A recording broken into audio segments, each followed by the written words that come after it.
नमस्कार साथियों, मैं प्रबल प्रताप शाही आपका साथी गाजीपुर बॉर्डर से। आज देश के अंदर ऑक्सीजन की किल्लत के कारण हज़ारों लोग अपनी जान दे रहे हैं, खासकर दिल्ली में, उत्तर प्रदेश में, कर्नाटका में भी। लेकिन वहीं पर जहां पर पिछले 12 दिनों से ज़्यादा हो गया, हाई कोर्ट और सुप्रीम कोर्ट में सुनवाई हो रही है, दिल्ली सरकार और अस्पताल हाई कोर्ट जाते हैं, हाई कोर्ट निर्देश करती है केंद्र सरकार को कि ऑक्सीजन इनको सप्लाई दो, केंद्र सरकार सुप्रीम कोर्ट चली जाती है। उसके बीच में जनता फुटबॉल बन गई है, सैंडविच बन गई और जनता की जान चली गई।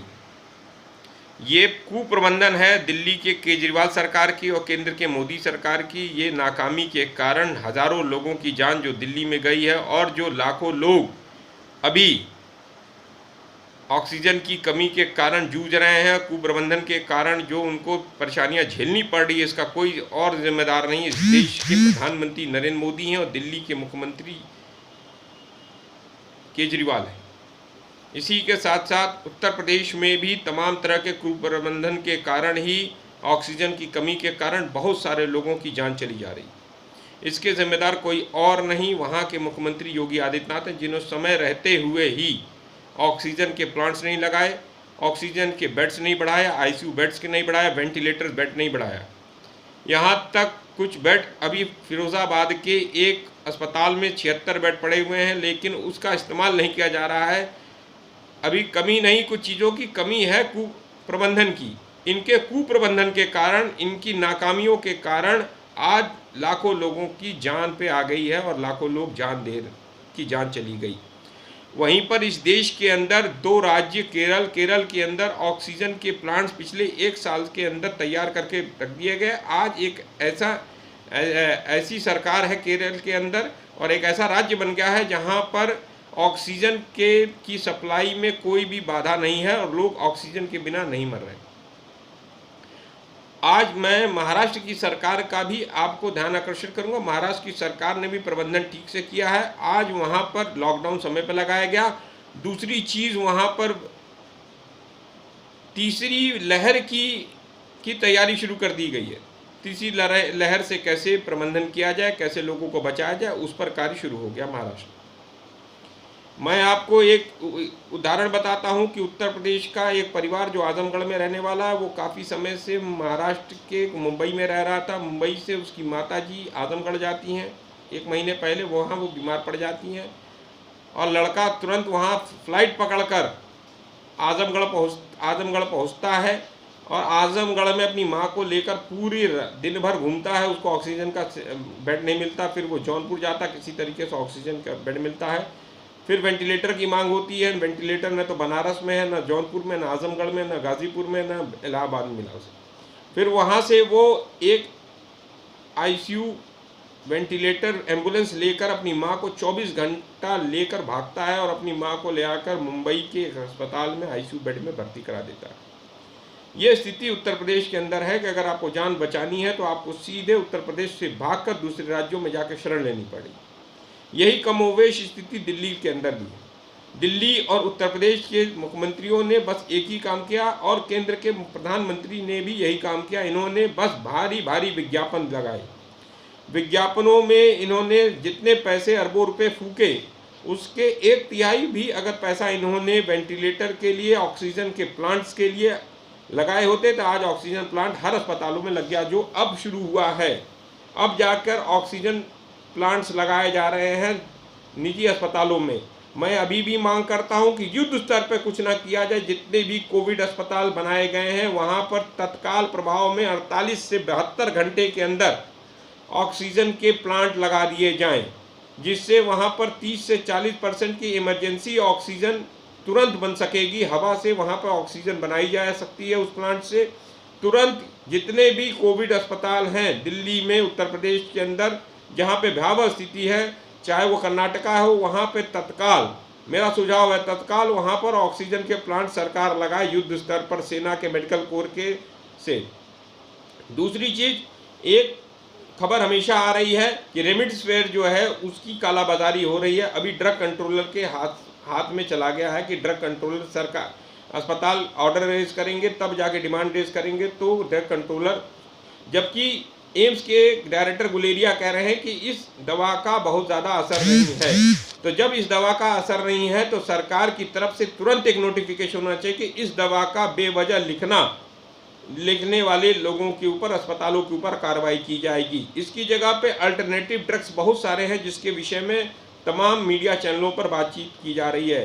तो मैं सरकार से तुरंत कहता हूं, आग्रह भी करता हूं, मांग भी करता हूं कि तुरंत इस पर एक कमेटी गठित करके तुरंत एक प्रेस रिलीज और प्रेस कॉन्फ्रेंस की जाए कि रेमडेसिविर तुरंत लिखने की कोई ज़रूरत नहीं है और इसकी बेवजह लिखकर इसके डिमांड जनरेट करके लाखों रुपए की जो काला बाजार है उसको तुरंत रोका जाए। और मैं इसके साथ साथ जो आईसीयू बेड्स हैं, जितने भी प्राइवेट हॉस्पिटल्स हैं उत्तर प्रदेश के अंदर, वो अपना बताएं कि लेटेस्ट जानकारी क्या है।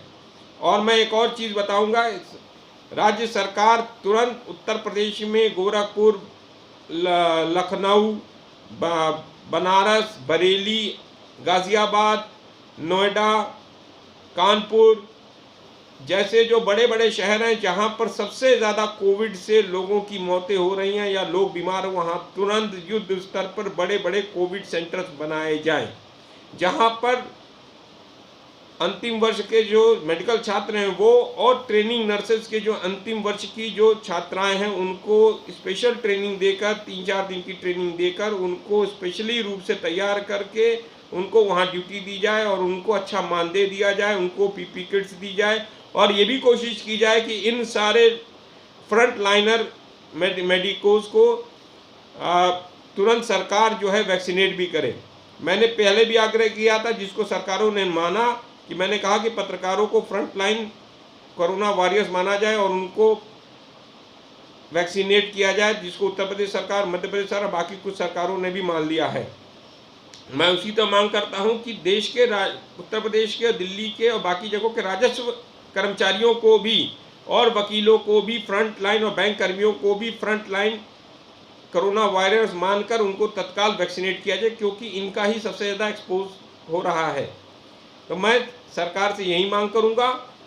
और मैं एक और मांग करता हूं कि जो गाजीपुर बॉर्डर पे जो सरकार ने नीचे स्तर पर, नीचे फ्लाईओवर के नीचे जो बैरिकेटिंग्स लगाई अपनी तरफ से, उन बैरिकेटिंग्स को खोल दे, जिससे गाजियाबाद से दिल्ली और दिल्ली से गाजियाबाद आने में जो एम्बुलेंस को परेशानी हो रही है, जिसको हमने रास्ता दिया है, ऑक्सीजन के टैंकर्स को हम रास्ता दे रहे हैं गाजीपुर बॉर्डर पे, उसके मुड़कर जाना पड़ रहा है। अगर सीधे सरकार अगर अपनी बैरिकेडिंग खोल देगी, हटा देगी, तो सीधे वो चले जाएंगे गाजियाबाद से दिल्ली और दिल्ली से गाजियाबाद, सीधे ऑक्सीजन के कंटेनर चले जाएंगे और एम्बुलेंसेज भी चली जाएगी। मैं इन सब मांगों को कर रहा हूँ। और इसके साथ साथ हमने जो किसान आंदोलन ने no vote to BJP campaign किया था, आज उसकी सफलता के परिणाम शुरू हो गए हैं।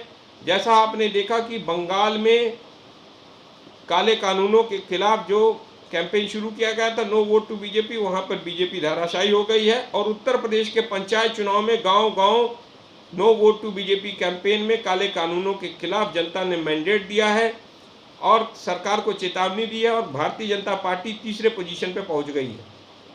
इसलिए मैं सरकार से तत्काल, केंद्र सरकार से तत्काल मांग करता इन 3 काले कानूनों को वापस करे और एमएसपी की गारंटी कानून लाए, तुरंत एक ऑर्डिनेंस लाए। और इसके साथ साथ स्वामीनाथन आयोग की जो रिपोर्ट है उसको पूर्णतः लागू करे। और इसके साथ साथ जो बैंक में जो किसानों के कर्जे हैं उसको तत्काल माफ़ करे।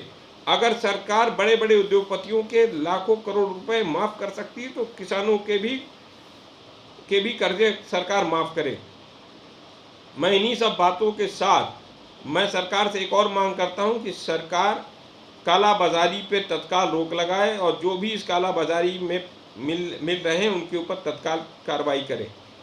और जो बंगाल में जो घृणित राजनीति भारतीय जनता पार्टी कर रही है उसको तुरंत रोके। सारा अपना फोकस, अपना काम वो कोरोना से लड़ने के लिए लगाए। 303 सांसद भारतीय जनता पार्टी के नदारत हैं, हजारों विधायक नदारत हैं, उनके पार्षद नदारत हैं, कोई कहीं नहीं दिख रहा है, जनता की कोई सुध नहीं ले रहा है, सबने जनता को मरने के लिए छोड़ दिया है। मात्र बंगाल में हुई छोटी सी हिंसा पर जो अब रुक चुकी है उस पर वो राजनीति का खेल खेल रहे हैं। ये बहुत ही शर्मनाक है, ये ध्यान भटकाने का कार्य कर रही है। इससे ध्यान भटकाने का जो कार्य भारतीय जनता पार्टी अपनी घृणित राजनीति से कर रही है, गंदी राजनीति से कर रही है, मैं इसकी निंदा करता हूँ।